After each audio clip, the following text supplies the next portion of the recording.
अभिवादन स्वीकार करें। मैं उदय पठान। आज मेरे पीछे आपको ना पहाड़ दिख रहे होंगे और इन पहाड़ों की जो खूबसूरती है वो पिछले 2 दिन से देखते ही बन रही है। अगर मैं ये कहूँ कि हिमाचल में अगर सौंदर्य है तो वो सिर्फ और सिर्फ प्रकृति का दिया हुआ है, बकाया कुछ नहीं है। किसी भी प्रदेश का जो सौंदर्य होता है वो वहाँ की युवा वर्ग की जो समस्याएं होती हैं या जो उनकी सहूलतें होती हैं उनके लिहाज से ज़्यादा नज़र आता है। लेकिन हिमाचल में अब अगर ये कहूँ कि प्रकृति के सौंदर्य के अलावा कुछ नहीं बचा है तो ये भी गलत नहीं होगा। आज मैं Dhaulasidh power project, hydro power project जो है उसकी बात करने जा रहा हूँ, क्योंकि ये प्रोजेक्ट बहुत ही अहम है। अहम सियासी तौर पर भी है, और सियासी तौर पर इसलिए कह रहा हूँ क्योंकि जनता कभी अहम किसी भी प्रोजेक्ट में हुई ही नहीं है।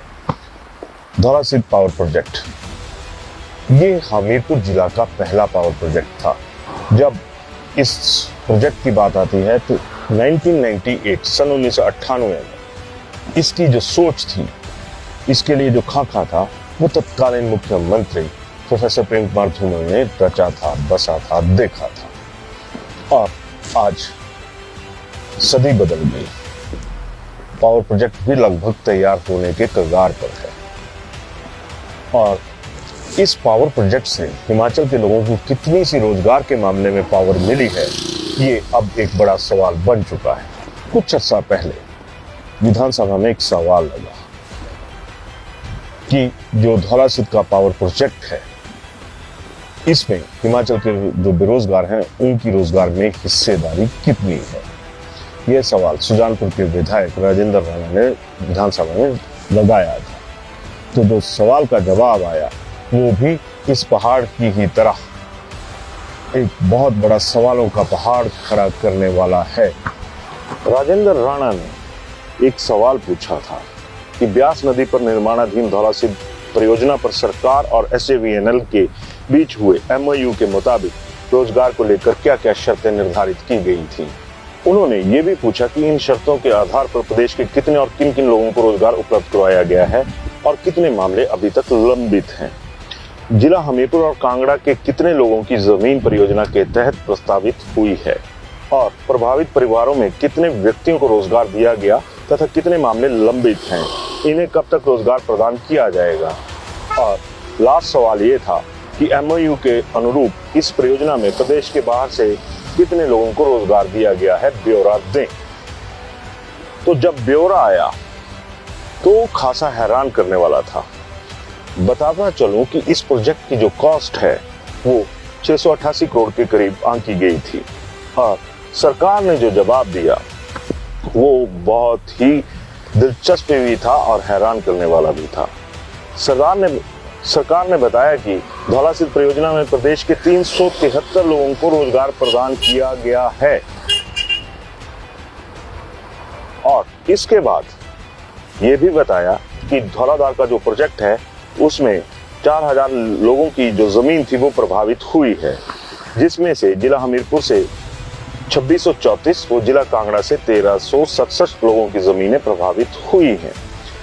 और जब ये जवाब का सिलसिला आगे आया तो सरकार ने ये भी बताया कि धौलाधार सिद्ध परियोजना में प्रभावितों के परिवारों के 77 लोगों को रोजगार प्रदान किया गया है, जिसमें कांगड़ा जिले के 29, हमीरपुर जिले के 48 लोग शामिल हैं। रोजगार से संबंधित कोई भी मामला लंबित नहीं है। और ये भी बताया कि SJVN लिमिटेड ने इस प्रोजेक्ट में MOU के अनुरूप 212 लोगों को प्रदेश से बाहर जो रहते थे उनको रोजगार दिया गया है।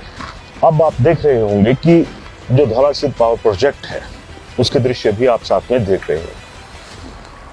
इस पावर प्रोजेक्ट का नाम जो यहाँ पर धौलासिद्ध नाम से एक आस्था का केंद्र है धौलासिद्ध, उनके नाम पर रखा गया, और आज भी लोग यहाँ पर पहुँचते हैं। सारी चीजें, व्यवस्थागत ढांचा वही है, लेकिन सरकारी ढांचा कहीं नजर नहीं आता। वो ढांचा नजर नहीं आता जिसके ऊपर जो बेरोजगार हैं वो ये कह सकें कि 688 करोड़ का जो प्रोजेक्ट था वो हमारे प्रदेश में आया, और रोजगार कितनों को मिला वो भी टोटल 77। अब आप अंदाजा लगाइए कि आज की डेट में सरकार क्या कह रही है। सरकार में जो कद्दावर लोग हैं वो ये कह रहे हैं कि हम दुबई से जाकर जो इन्वेस्टमेंट है वो लाएंगे। कोई कह रहा है कि हम दुबई में नौकरियां दिलवाएंगे। और दुबई के दौरों पर जो अभी तक बवाल सवाल उठे हुए हैं वो भी किसी से छुपे हुए नहीं। अब सबसे बड़ी बात तो ये है कि 678 करोड़ रुपए का जो प्रोजेक्ट था, 688 करोड़, माफी चाहूंगा, जो 688 करोड़ रुपए का प्रोजेक्ट था उसमें आपने सिर्फ जो नौकरियां थी वो 77 लोगों को मिली। अभी भी इस मामले में बवाल उठा हुआ है। हमीरपुर में बड़ी बात तो ये भी है कि हमीरपुर में इसके लिए बाकायदा प्रदर्शन, विरोध प्रदर्शन होते रहे, लगातार सारी चीजें चलती रहती है। लेकिन जब बात आती है कि धौला सिद्ध पावर प्रोजेक्ट का क्या हुआ, तो यहाँ पे धौला सिद्ध से ज्यादा तो जो सिद्ध देवता हैं वो सियासत के लोग साबित होते हैं। हमीरपुर में ही आज पुनः दूसरी मर्तबा मुख्यमंत्री हैं प्रोफेसर प्रेम कुमार धूमल के बाद सुखविंदर सिंह सुक्खू जी, और उन्हीं के घर में जो कॉन्स्टिट्यूंसी है, नादौन कॉन्स्टिट्यूंसी, जिसमें ये बना हुआ है पावर प्रोजेक्ट, उसी के भीतर ये हालात है कि लगभग 700 करोड़ रुपए का प्रोजेक्ट बनता है और रोजगार दिया जाता है सिर्फ 77 लोगों को। 70 लोगों के ऊपर किसी को रोजगार नहीं मिल पाया, क्योंकि एमओयू में तो ये कहा गया था कि सबसे पहले हम जो प्रभावित परिवार हैं उनको नौकरियां देंगे, फिर उसके बाद जिले का नंबर आएगा, हमीरपुर जिले के लोगों को नौकरियां देंगे। उसके बाद ये बात उठकर सामने आई कि अगर हमीरपुर जिले में भी नहीं मिलते हैं तो हम पूरे प्रदेश में ये जो नौकरियां हैं इनको बांटेंगे, और उसके बाद अगर कोई वांछित या जो योग्य उम्मीदवार हैं नहीं मिलते हैं तो हम प्रदेश से बाहर से जो लोग हैं उनको यहाँ पर जॉब्स मुहैया करवाएंगे। तो आप देख रहे हैं कि लगभग 225 के करीब बाहर के लोग यहाँ पे रख लिए गए। ऐसे में सबसे बड़ा सवाल तो ये भी है, क्या हिमाचल में बेरोजगारों की जो फौज है उसमें इतने भी योग्य व्यक्ति नहीं है कि उनको इतने महत्वपूर्ण प्रोजेक्ट्स में जॉब मिल पाती? तो आखिर हो क्या रहा है इस सारे मसले में? बवाल वहीं पे खड़े हो रहे हैं जहां से सरकार के मुखिया हैं, सरकार के सरदार हैं। जब ऐसी चीजें समाज में चलती हैं तब ये कहा जाता है कि हम ये करेंगे वो करेंगे सत्ता लेने के लिए। आज बीजेपी ये कह रही है कि हमने ओपीएस का वादा नहीं किया क्योंकि वो झूठ था, हम नहीं कर सकते थे। लेकिन जब रोजगार की बात आती है तो रोजगार के ऊपर चाहे बीजेपी हो या कांग्रेस हो, ये एक थाली के चट्टे बट्टे नजर आते हैं। 5 लाख नौकरियां देने का जो वादा था वो कांग्रेस सरकार ने भी किया हुआ है। इलेक्शन से पहले जब चुनाव होने थे तो बेरोजगारों के लिए जो उनकी रोजगार था उसके लिए दीवारों पर बड़ी बड़ी इबारतें लिख दी गई कि हम 5 लाख जो नौकरियां हैं वो देंगे।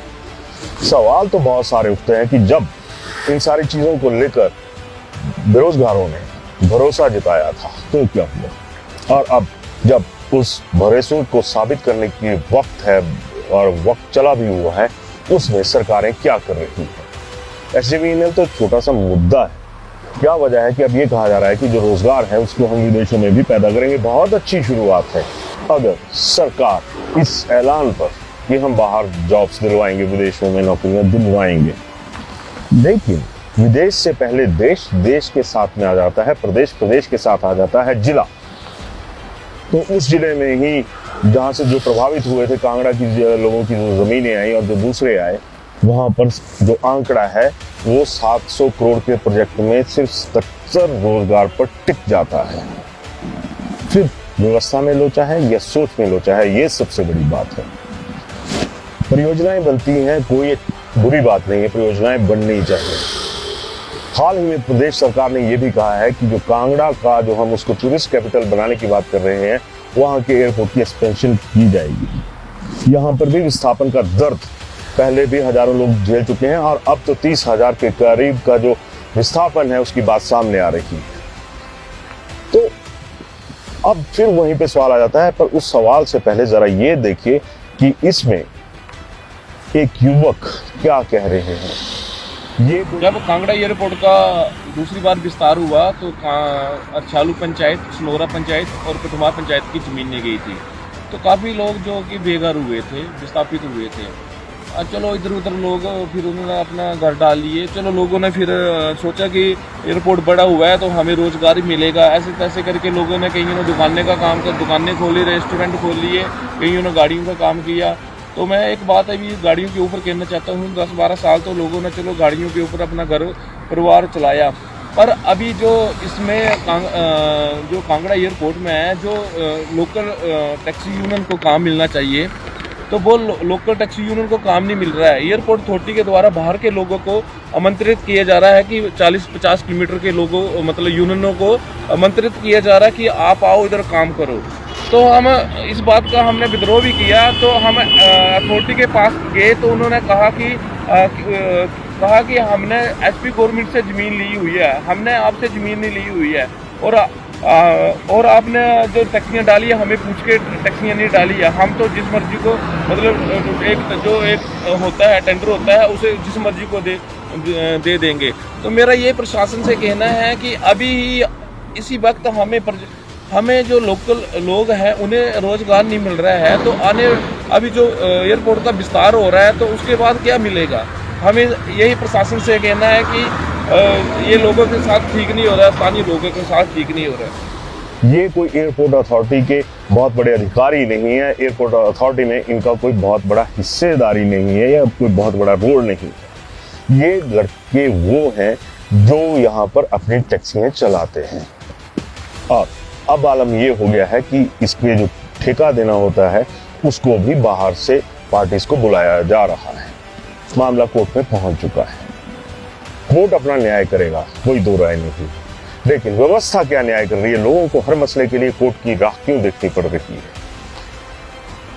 एक जिला में 77 लोगों को रोजगार दिया जाता है 700 करोड़ केस में, और अगर कांगड़ा एयरपोर्ट विस्तारीकरण की बात करूं तो यहाँ पे कहा जाता है कि 2000 करोड़ लगभग जो अभी तक का आंकड़ा है कि उसके साथ इसकी एक्सपेंशन की जाएगी।